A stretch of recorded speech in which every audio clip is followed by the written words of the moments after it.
പ്രിയപ്പെട്ടവരെ നമസ്കാരം. രാവിലെ ഓഫീസിലേക്ക് തിരിക്കുകയാണ്. ഇന്നത്തെ ദൈനംദിന പ്രവർത്തനങ്ങളിലേക്ക് പോവുകയാണ്. അതിനുമുമ്പ് നിങ്ങളോട് കുറച്ച് നേരം സംസാരിക്കാമെന്ന് കരുതി.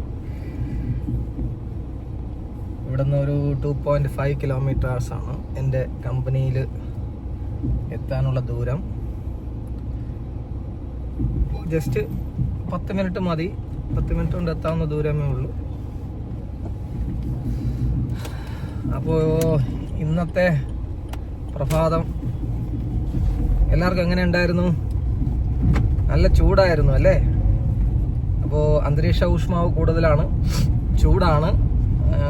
ഇന്നലെയൊക്കെ രാത്രിയിൽ നല്ല ചൂടുണ്ടായിരുന്നു. അപ്പോൾ എല്ലാവരും AC ഒക്കെ ഇട്ടായിരിക്കും കിടന്നത്.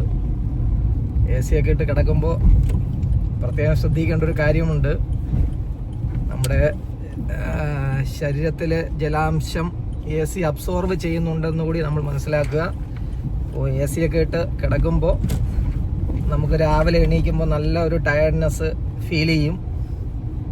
അപ്പോൾ അതൊരു ക്ഷീണം, നല്ലൊരു ക്ഷീണം ഫീൽ ചെയ്യും. എണീക്കാനേ തോന്നത്തില്ല. അപ്പോൾ അതിന് നിങ്ങൾ ചെയ്യേണ്ട ഒരു കാര്യം, നിങ്ങളുടെ ബെഡ്റൂമിനകത്ത് ഒരു പാത്രത്തിൽ, അത്യാവശ്യം പരന്ന ഒരു പാത്രത്തിൽ നിങ്ങൾ കുറച്ച് വെള്ളം വെച്ചേക്കുക. ഒരു 3/4 ഭാഗം വെള്ളം വെച്ചിട്ട് AC ഓൺ ചെയ്ത് കിടക്കുക, സുഖമായിട്ട് കിടക്കുക. അപ്പോൾ നിങ്ങൾക്ക് വ്യത്യാസം മനസ്സിലാവും. രാവിലെ എണീക്കുമ്പോൾ ആ നേരത്തെ ഉണ്ടായിരുന്ന ടയർഡ്നെസ് നിങ്ങൾക്ക് ഫീൽ ചെയ്യില്ല. കാരണം നമ്മളെ ശരീരത്തിൽ നിന്ന് എടുക്കേണ്ട ജലം, അബ്സോർവ് ചെയ്യേണ്ട ജലം, അത് AC അവിടെ ഇരിക്കുന്ന പാത്രത്തിൽ നിന്ന് അബ്സോർവ് ചെയ്യും. അപ്പോൾ നമുക്ക് രാവിലെ നോക്കുമ്പോൾ കാണാം, നമ്മൾ വെച്ച അളവിലുള്ള വെള്ളം അവിടെ ഉണ്ടാവില്ല, അതിൽ നിന്ന് കുറവായിരിക്കും വെള്ളം. അപ്പോൾ തന്നെ അത്രയും വെള്ളം AC അബ്സോർവ് ചെയ്തിട്ടുണ്ട് എന്ന് നമുക്ക് മനസ്സിലാക്കാൻ കഴിയും. അപ്പോൾ ഇത് നിങ്ങൾ പ്രത്യേകം ശ്രദ്ധിക്കേണ്ട ഒരു കാര്യമാണ്. പിന്നെ ധാരാളം വെള്ളം കുടിക്കുക.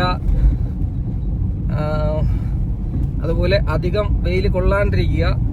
പുറത്ത് ജോലിയൊക്കെ ചെയ്യുന്നവർ വെയിൽ, പരമാവധി വെയിലിൽ നിന്ന് ഒഴിഞ്ഞ് നിന്ന് ജോലി ചെയ്യാൻ ശ്രമിക്കുക.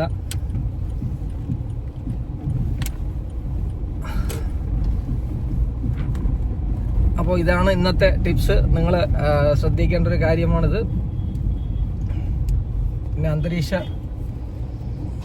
ട്രാഫിക്കുണ്ട്, ചെറിയ ട്രാഫിക്കുണ്ട് ഇവിടെ. ഇഞ്ചിക്കല്ല് റോഡിൻ്റെ പണി നടക്കുന്നതിനാൽ ഇവിടെ ചെറിയ ട്രാഫിക്കുണ്ട്. അപ്പോൾ അത് വണ്ടി കുറച്ച് സ്ലോ ആയിട്ടാണ് പോകുന്നത്. ഇവിടെ ഫ്ലൈ ഓവറിൻ്റെ പണി നടക്കുകയാണ്. 2 വർഷം കാലാവധി പറഞ്ഞ് പണി നടന്നുകൊണ്ടിരിക്കുകയാണ്. അപ്പോൾ യാത്രയ്ക്ക് അല്പം ബുദ്ധിമുട്ടുണ്ട്, എന്നാലും കുഴപ്പമില്ലാതെ പോകാൻ പറ്റും. അപ്പോൾ ഇതൊക്കെയാണ് ഇന്നത്തെ വിശേഷങ്ങൾ. നിങ്ങളെല്ലാവരും ഹാപ്പി ആയിരിക്കുകയാണല്ലോ അല്ലേ? അപ്പോൾ കമ്പനിയിൽ കാണാം. ഓക്കെ.